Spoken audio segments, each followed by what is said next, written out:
Hello tout le monde, j'espère que vous allez bien. Je vous retrouve aujourd'hui dans une nouvelle vidéo pour vous montrer mon book haul du mois de janvier. Donc j'ai pas mal d'acquisitions ce mois-ci à vous montrer. Du coup cette vidéo va commencer tout de suite. Au mois de janvier, j'ai reçu 3 services presse. Donc le premier me vient des éditions Snag. Il s'agit de Embrasé. C'est le troisième et dernier tome de la trilogie de Laetitia Daney qui s'appelle Initié. Pour rappel, j'ai eu un coup de cœur pour le premier tome. Pour rappel, j'ai eu un coup de cœur pour le deuxième tome. J'ose espérer que ce sera l'apothéose pour la conclusion de cette trilogie. Si vous ne connaissez pas, c'est de la fantasy écrite par une jeune auteure française qui se débrouille drôlement bien et qui a une écriture absolument captivante. Notre personnage principal est une jeune fille qui s'appelle Lilith. C'est une front marquée, elle a de la magie en elle et lorsque son père l'a découvert, il l'a envoyée vivre dans une petite communauté de gens comme elle, qui ont pu prendre soin d'elle, qui ont pu lui donner un enseignement, qui ont pu lui donner un entraînement aussi pour qu'elle puisse maîtriser au mieux ses capacités. Et c'est un récit dans lequel on a des personnages qui possèdent des loups géants, enfin voilà, on a toute une mythologie, un bestiaire qui me plaît beaucoup, puisque bah, on a quand même d'autres créatures fantastiques dont je vous parlerai pas. Mais voilà, c'est vraiment une trilogie que j'aime beaucoup, donc j'ai hâte d'avoir le fin mot de cette histoire. Autre service presse que j'ai reçu en janvier de la part des éditions Michel Lafon, c'est Une histoire de magie, donc c'est le petit nouveau de Chris Colfer. Chris Colfer qui pour rappel est l'auteur de la série jeunesse Le Pays des Contes. En fait, avant de recevoir ce livre, je ne savais pas du tout que ça allait se passer dans le même univers que Le Pays des Contes. Sinon, je ne l'aurais peut-être pas demandé en fait ce service presse, dans le sens où je n'ai pas encore terminé la série Le Pays des Contes. Il me reste le tout dernier tome à lire, le tome 6. Ce que j'ai vu, c'est la petite pastille avant Le Pays des Contes. Donc là, je me suis dit, ah oui, du coup, ça doit être dans le même univers, etc. Mais bon, puisque ça se passe avant, voilà, j'estime que je n'aurais pas besoin de lire le tome 6 de la série Le Pays des Contes pour pouvoir comprendre et bien intégrer ce nouveau récit. Donc évidemment on est dans un registre jeunesse et évidemment comme c'est du Chris Colfer, ça doit se lire mais super bien. Et le dernier service presse que j'ai eu l'occasion de recevoir, je le dois aux éditions Lumen. Il s'agit de Cassidy Blake, donc le premier tome d'une nouvelle série écrite par Victoria Schwab. Donc on connaît sous le nom de V.I. Schwab pour tout ce qui est littérature young adulte et adulte, mais elle signe de son prénom Victoria tous ces livres qu'elle écrit pour la jeunesse. Dans cet univers fantastique, Cassidy, notre personnage principal, a failli mourir et depuis, elle a la capacité de voir des fantômes et de s'aventurer de l'autre côté du voile. Donc c'est quelque chose qu'elle ne vit pas forcément très bien, mais eh bien avec lequel elle doit tout simplement composer et elle voyage beaucoup avec sa famille parce que ses parents sont des présentateurs télé, d'émissions très connues, très suivies, très regardées et là ils doivent partir en Écosse tous ensemble à Édimbourg parce que ses parents présentent une émission sur eh bien, les maisons hantées. Donc Cassidy n'est pas très enthousiaste à l'idée de partir là-bas mais bon, bon gré mal gré elle va bien être obligée d'y aller. Et elle va faire la connaissance sur place d'une jeune fille qui semble partager le même pouvoir qu'elle. Je sais que chaque tome de cette série se passe dans une destination différente. Donc par exemple dans le tome 2, on retrouvera Cassidy, lorsqu'il sera traduit en français bien sûr, mais on retrouvera Cassidy en France à Paris. Donc voilà, c'est une petite série pour la jeunesse qui m'a l'air follement amusante et j'ai hâte, j'ai hâte, j'ai hâte. Avant de passer au livre que je me suis offert pour ce mois de janvier, je voulais vous montrer le livre que l'on a offert nous, donc c'est-à-dire mon chéri et moi, au petit Marius pour sa fête, puisque la Saint-Marius c'est le 19 janvier. Et j'avais très envie de lui offrir à cette occasion un livre, et pas n'importe quel livre, un imagier, puisqu'il n'en avait pas en sa possession. Et j'ai longtemps farfouillé sur internet pour trouver le meilleur imagier qui existe. Alors bon, j'ai pas la prétention de vous dire que c'est le meilleur des meilleurs, hein, mais en tout cas c'est celui qui a su le plus me convaincre pour la simple et bonne raison que cet imagier, qui est le grand imagier photo des petits, porte très bien son nom, c'est un imagier photo. Je ne voulais pas offrir à Marius un imagier qui représente des images. Je voulais vraiment lui montrer un imagier qui représente des photos, donc soit l'illustration parfaite de ce qu'on voit dans la vie de tous les jours. Un canapé qui ressemble à un canapé, un lavabo qui ressemble à un lavabo, et pas un truc qui ressemble, une image qui ressemble à des lavabos des années 50, comme il y en a tellement dans les imagiers. Voilà, Je trouve que les images évoluent très mal avec le temps et qu'on a des illustrations qui finalement sont plus adaptées à ce qu'on a nous dans nos cuisines, nous dans nos salles de bain, etc. Le seul reproche que je ferais à ce livre, c'est qu'il est très grand, lourd et pas particulièrement adapté pour les petites mains de mon fils de 16 mois. Mais en tout cas, force est de constater que Marius adore ce livre, il me le réclame sans arrêt. Alors il a déjà ses images préférées, hein, c'est marrant, mais Marius adore regarder les photos des fruits qu'il préfère, hein, à savoir la clémentine, la banane et la pomme. Et il adore me montrer la photo de l'aspirateur. Voilà, alors déjà, bon, en fait il faut savoir que dans notre maison, on a 1, 2, 3, 4. Bon, c'est peut-être abusé, mais on a 4 aspirateurs chez nous, hein, voilà. On n'a que 2 étages, mais on a 4 aspirateurs. Et les 4 aspirateurs sont très différents les uns des autres, hein. On a un aspirateur robot, un aspirateur traîneau, on a un gros aspirateur Karcher, vous voyez, souffleur, etc. là. Et plus récemment, on a fait l'acquisition d'un aspirateur sans fil à manche, là, comme ça, vous voyez, pour faire les escaliers. Donc on fait un peu collection d'aspirateurs à la maison. Et Marius adore les aspirateurs. Donc dès qu'il voit une image ou une photo d'aspirateur, il me la montre en mode je sais ce que c'est ça maman. C'est très drôle. Bref, c'était la petite digression pas très intéressante de la vidéo. La fameuse page donc, que je trouve facilement parce qu'elle a tellement été ouverte celle-là que du coup elle s'ouvre vite avec l'aspirateur, hein.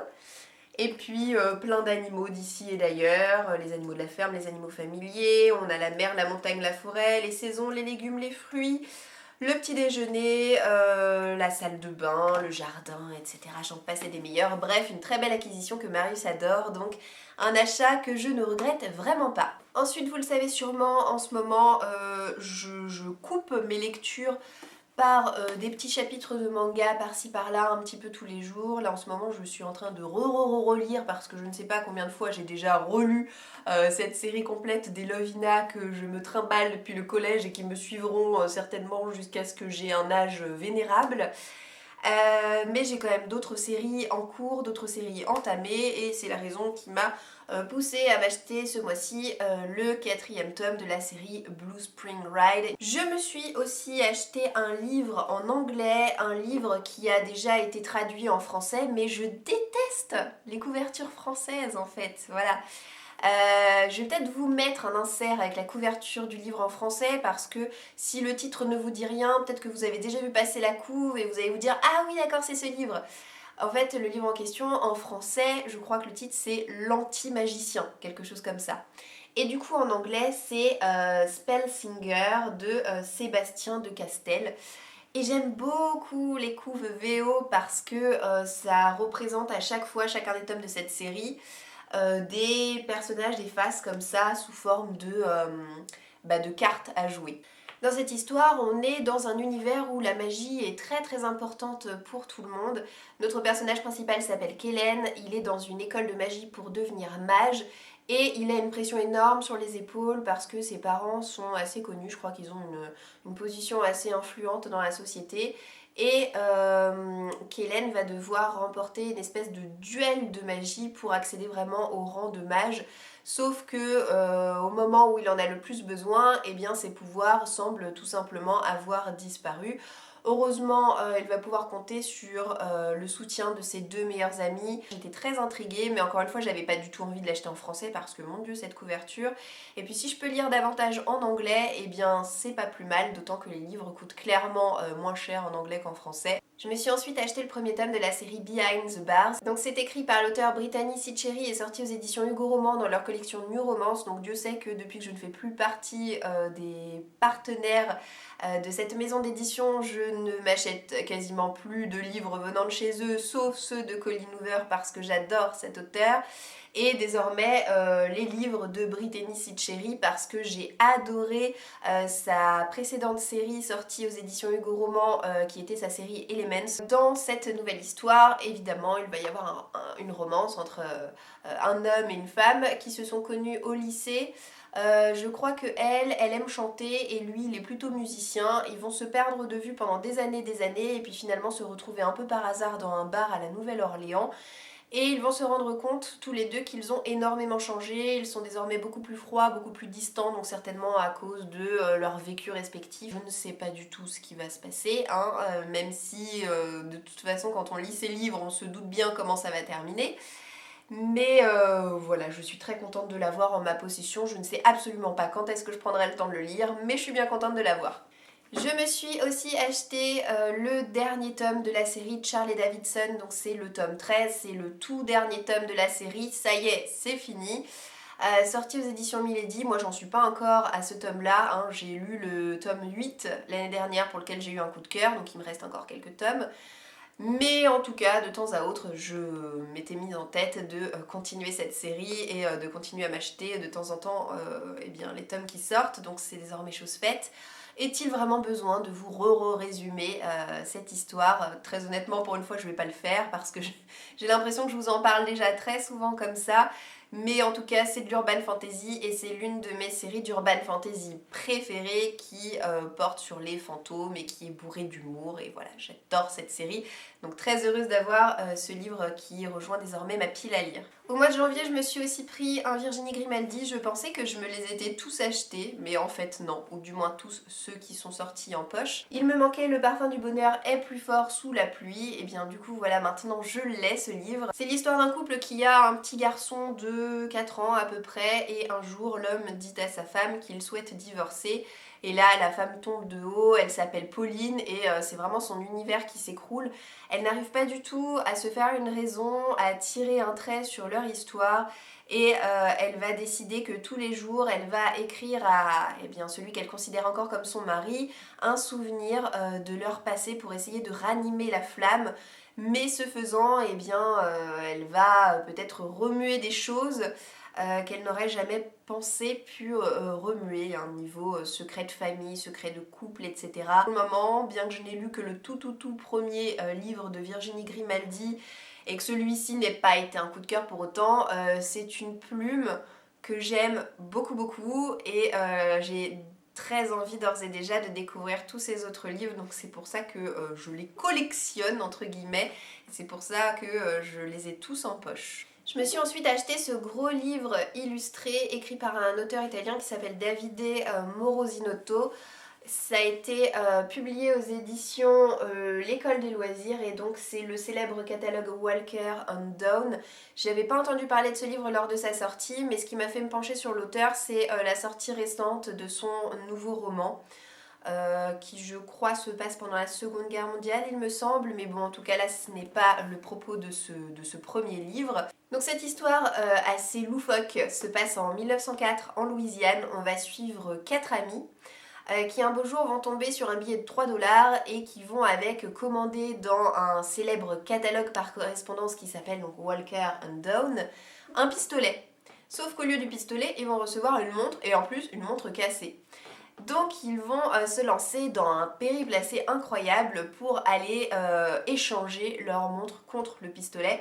Sauf que bien entendu rien ne va se passer comme prévu et ça va être péripétie sur péripétie. Ça m'a l'air déjanté, ça m'a l'air assez drôle et j'ai vraiment hâte d'en savoir plus. Et je vais terminer ce book haul par 2 livres qui ont l'air aussi épais l'un que l'autre, hein, c'est 2 énormes briques. Donc le premier que je peux vous montrer, c'est un livre qui est sorti il y a des années et qui a été réédité plusieurs fois par les éditions Milady. Donc c'est Cuchiel, donc là c'est le premier tome, la marque c'est écrit par Jacqueline Carret et c'est de la fantaisie. Donc c'est un livre dont on ne parle plus vraiment aujourd'hui, hein, depuis que la série est terminée il y a pas mal de temps de ça, mais qui à l'époque a fait énormément parler d'elle. On va suivre une héroïne qui s'appelle Phèdre et qui possède la marque de Cuchiel, hein, d'où le titre du livre. Et cette marque est assez singulière et lui vaut de ressentir du plaisir dans la souffrance. Voilà, c'est assez malsain dit comme ça.